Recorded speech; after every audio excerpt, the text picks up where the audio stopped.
Students, welcome है आपका माइडमी solution पर। आज का नया वीडियो है हमारा MP 11 पर, जिसमें है राज्य, समाज और लोक प्रशासन।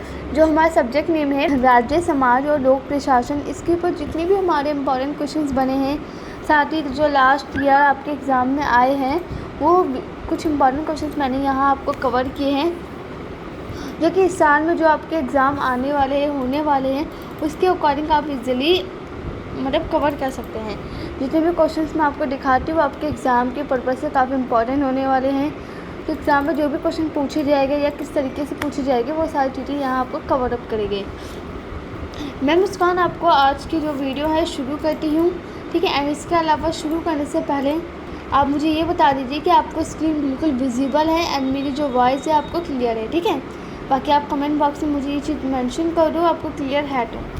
बाकी अभी हम शुरू करते हैं वीडियो। तो यहाँ पर स्टूडेंट्स हमारा शुरू होता है वीडियो, थोड़ा जूम कर दीजिए जिससे आप क्लियर हो आपको सब कुछ। तो हमारा क्वेश्चन नंबर 1 है राज्य के विभिन्न दृष्टिकोण। जो हमारा राज्य होते हैं, राज्य के कई सारे प्रकार होते हैं, उसके बारे में आपको बताना है। उसके जो दृष्टिकोण है उसको आपको क्लियर करना है। नेक्स्ट हमारा लोक प्रशासन समाज से निकटता से जुड़ा हुआ टिप्पणी कीजिए। यानी कि जो हमारे समाज से जुड़ा हुआ है लोक प्रशासन, उसके बारे में आपको बताना है। नव उदारवाद का विकास और उसकी अवधारणाएं बतानी है आपको। आधुनिक राज्य की गांधी जी की जो भी हमारी आलोचना है उसको आपको क्लियर करना है। लोक प्रशासनिक अध्ययनों के लिए लोगों के लिए जो संघर्ष है, जो हिंसा हुई है, महत्व, उसके बारे में आपको बताना है। भारत में राज्य के सामने जो कई सारे मुद्दे उठे हैं, जो जो परेशानियां आई है, उसके बारे में आपको यहाँ बताना है। नेक्स्ट हमारा नीति कार्यान्वयन और मेन नौकरशाही की भूमिका। यानी कि जो ये हमारी नीति है उसके बाद नौकरशाही की क्या भूमिका रही है, वो उसके बारे में आपको बताना है। नेक्स्ट हमारा भारतीय नौकरशाही के बदलती अवधारणाएं। यानी कि जो पहले के टाइम नौकरशाही जो प्रथा थी, जो हमारी ये नीति थी, वो कैसे विकसित हुई और कैसे इसका दी एंड हुआ, यानी कि जैसे इसकी अंत हुआ। पहले था ये नौकरशाही, पर अब तो है नहीं। आपने देखा होगा ये सामाजिक राजनीतिक रूप में था, पर हाल फिलहाल में कई सारे डिफरेंट टाइप के परिवर्तन आए, कुछ आर्थिक परिवर्तन आए, जिसके इसमें काफ़ी सारे चेंजेस आने लगे।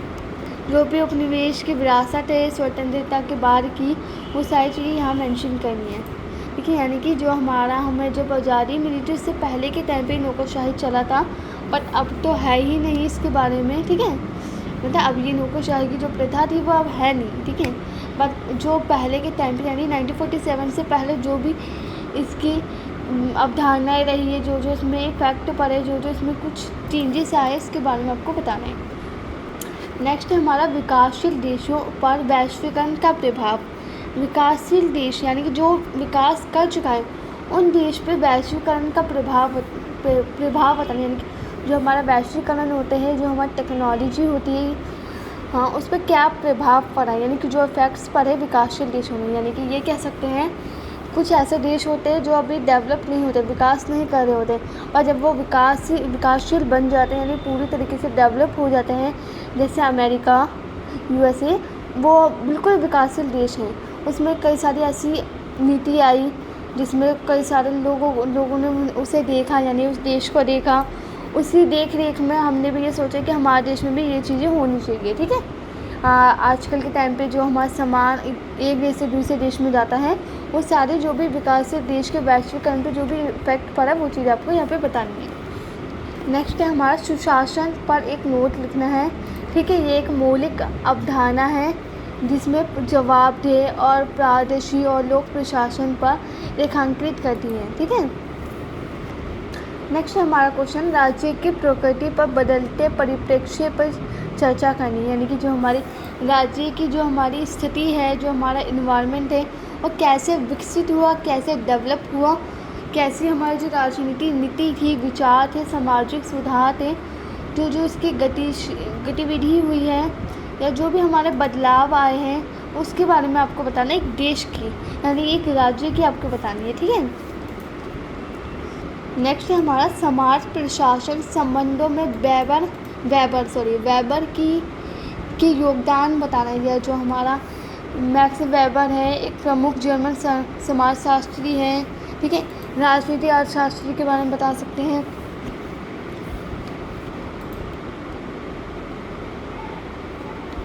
नेक्स्ट हमारा क्वेश्चन है राज्य का उदारवादी दृष्टिकोण राजनीतिक विचार की एक मौलिक धारा का प्रतिनिधित्व करता है जो ज्ञानोदय युग के दौरान उभरा और आधुनिक शासन प्रणालियों को आकार देना जारी रखता है। यानी कि जो हमारा राज्य में उदारवाद है उसकी जो दृष्टिकोण है, उस दृष्टिकोण में जो हमारे राजनीतिक विचार रहे हैं, मौलिक अधिकार जो हमें मिले हैं, उसके अकॉर्डिंग जो हमारे विचार रहे उसको आपको क्लियर करना है। नेक्स्ट है हमारा क्वेश्चन, जनता सरकारी एजेंसियों के साथ अलग अलग तरीक़ों से बातचीत करती हैं। इस कथन के आलोक में नागरिक प्रशासन की बातचीत को नियंत्रित करने वाले मानदंडों की जांच करें। इसका मतलब है जो हमारी एजेंसी होती है, NGOs होती है, एजेंसी होती है सरकारी, जो पूरे मतलब जनता के लिए, समाज के लिए होती हैं। तो यहाँ इस क्वेश्चन में आपको ये पूछा गया है कि जो हमारी सरकारी जनता के लिए एजेंसी होती है वो काफ़ी अलग अलग लोगों से अलग अलग तरीक़ों से बात करती है। जैसे कि कोई ऐसा व्यक्ति है जो काफ़ी गरीबी रेखा से गुजर रहा है तो उनसे अलग बात करने का टोन होता है, और दूसरा जो व्यक्ति होता है उनसे अलग टोन होता है। तो वो कैसे वो बात करते हैं, कौन सी नियंत्रण मतलब जो भी उपकरण यूज़ करते हैं, जो मानदंड होते हैं उसके बारे में आपको बताना है। ये लिख सकते हैं आप, ये फर्स्ट में जो लिखा है, जनता और सरकारी एजेंसियों के बीच एक बहुआयामी होता है। यानी कि जो जनता होती है और एक एजेंसी होती है, इन दोनों के बीच का जो कनेक्शन होता है काफ़ी मतलब थोड़ा डिफरेंट भी होता है, काफ़ी अच्छा भी होता है। जिससे वो लोग अपनी मतलब जो जनता होती है वो उनकी बात सुनती है। कई बार होता है जैसे मैं आपको कहूँ कि आपको ये करना है वो करना है तो आप मेरी बात नहीं सुनोगे, और जो एक सरकारी एजेंसी होती है, एक सरकारी संस्था होती है, वो जनता उनकी बात सुनती ही है। नेक्स्ट हमारा क्वेश्चन, इसमें से हमें जो पॉइंट है कुछ आ सकते हैं। इसमें सामाजिक समानता के ऊपर बताना है कि जो हमारा समाज रहा है उसमें समानता की जो वैल्यू है वो कैसे इंक्रीज़ हुई, कैसे उसका विकास हुआ, वो आप लिख सकते हैं। सामाजिक समानता क्या है वो लिखना है। यानी कि समाज में जो हमारे मतभेद होते थे जात को लेकर, लिंग को लेकर, है ना, एक काले गोरे का भी वो चला था, ठीक है, ब्लैक एंड वाइट का अफ्रीका में। तो ये जो समाज में जो समानता इक्वल आए तो कैसे उसका विकास हुआ वो चीज़ आपको यहाँ पे बता सकती हूँ। नेक्स्ट हमारा पर्यावरण और नागरिकों की चिंताएं। अब पर्यावरण में नागरिकों की चिंताएं भी काफ़ी हैं। यानी कि हमारा जो इन्वायरमेंट है कैसा होना चाहिए, कैसे उसमें परिवर्तन होगा, कैसे उसका रहन सहन होगा, कैसे उसमें प्रदूषण, कैसे उसके पर्यावरण में जो हमारे खाने पीने की चीज़ें होती हैं वो सारी चीज़ें इसी वजह से नागरिक एक होता है वो काफ़ी टेंस रहता है, यानी कि टेंशन में रहता है कि भैया अभी मैं जहाँ हूँ वहाँ का इन्वायरमेंट अच्छा होना चाहिए, वहाँ की जो जलवायु है वो अच्छी होनी चाहिए। जाहिर सी बात है आज मैं कहीं भी हूँ मैं भी यही चाहूँगी कि भाई जहाँ मैं हूँ वहाँ के जो हमारा इन्वायरमेंट है वो सबसे ज़्यादा बेस्ट होना चाहिए, ठीक है। तो वो चीज़ आप यहाँ मेंशन करना है आपको। नेक्स्ट हमारा क्वेश्चन, भारतीय राज्य के समक्ष प्रमुख मुद्दों की व्याख्या कीजिए। यानी कि जो हमारा भारतीय राज्य है उसमें जो समक्ष उसके अंदर जो मुद्दे चले हैं, जो हिंसा हुई या जो भी नीति हुई, जैसे लाइक आर्थिक असमानता और गरीबी, जो हमारे इकोनॉमिक कंडीशन थी उस टाइम पे पहले गरीबी थी, तो पहले हमें लोग बहुत ही ज़्यादा डाउन समझते थे, बट आज के टाइम में गरीबी आज भी है पर जो वैल्यू है पर हमें अच्छे से मिल रही है, ठीक है। यानी कि हमें 1947 से बाद से हमें आज़ादी मिली तो हम अपने स्वतंत्र रूप से अच्छे से जी रहे हैं।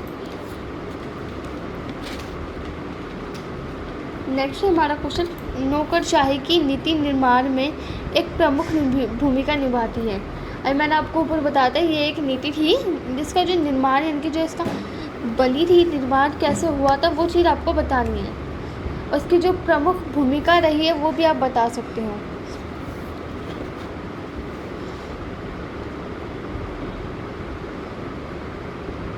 नेक्स्ट हमारा क्वेश्चन, वैश्वीकरण को परिभाषित कीजिए। आप वैश्वीकरण को लिख सकते हो।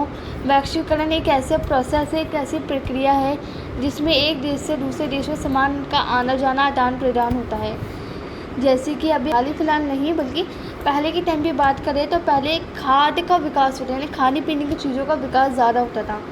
और उसी का विकास हुआ क्योंकि कोरोना के टाइम पर काफ़ी सारे देश ऐसे थे जिसमें खाने की कमी हो गई थी, इसलिए एक देश दूसरे देश के लिए खाना एक्सपोर्ट करता था। ठीक है, पहले खाने पीने की चीज़ें होती थी, प्रोडक्ट्स होते थे, यानी कि जिससे 2 पैसा और कमा सके। पर आज के टाइम पर जो हमारा वैश्वीकरण है काफ़ी ज़्यादा एडवांस हो चुका है। ई कॉमर्स आ चुका है, जिसके आप उदाहरण लिख सकते हो जैसे अमेज़ॉन, फ्लिपकार्ट, जिसमें आज आप ऑनलाइन कुछ भी ख़रीद सकते हो। ठीक है, ये भी आपका ऑनलाइन ट्रांजेक्शन है, ये भी आपका वैश्वीकरण के अंदर आता है। आप सिंपल वर्ड से वैश्वीकरण को लिख सकते हो कि आज की जो भी टेक्नोलॉजी बढ़ती जा रही है उसको हम वैश्वीकरण कहते हैं। नेक्स्ट हमारा क्वेश्चन, वर्तमान समय में राज्य बाजार संबंध अधिक जटिल होते जा रहे हैं। इसके बारे में बताना है कि वर्तमान के समय में जो हमारे मार्केट्स होते थे आज के टाइम पे काफ़ी जटिल होती जा रही हैं। पर राज्य बाजार यानी कि हमारे जो राज्य में मार्केट्स होते थे उसके जो रिलेशंस होते थे काफ़ी अधिक जटिल होते जा रहे हैं। अब कैसे हो रहे हैं, इसकी क्या भूमिका रही होगी, कैसे विकास हुआ होगा, वो चीज़ें आपको यहाँ बताना है। सुशासन की विशेषताएं। नेक्स्ट है हमारा सुशासन के ऊपर जो इसकी विशेषताएं रही हैं, ठीक है, वो आपको बतानी है।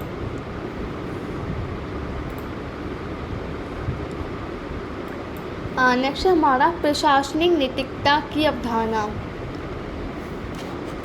अब कुछ ज़्यादा लॉन्ग वीडियो हो जाएगी, मैं आपको शॉर्ट टर्म में बता देती हूँ। ठीक है, ऐसे फाइनली ये वीडियो फिनिश तो हो गई है, तो ये हमारा लास्ट के जो पॉइंट थे, ठीक है, इसको आप कवर अप कर लेना। प्रशासनिक नैतिकता की अवधारणा और क्या था हमारा क्वेश्चन, हाँ ये वाला, सुशासन की जो विशेषताएं रही वो बतानी है। ठीक है, अगर और भी ज़्यादा आप डीपली पढ़ना चाहते हैं तो मैंने भी आपको बताया कि आप नोट्स हमसे परचेस कर सकते हैं। ठीक है, बाकी स्टूडेंट्स ऐसे ही वीडियोस को देखने के लिए मेरे चैनल को सब्सक्राइब कीजिए। मैं मुस्कान आपसे ऐसे ही वीडियोस में मिलती रहूँगी। आप मुझे कमेंट पे ये भी बता सकते हैं आपको नेक्स्ट कौन सा वीडियो आपको चाहिए। ठीक है,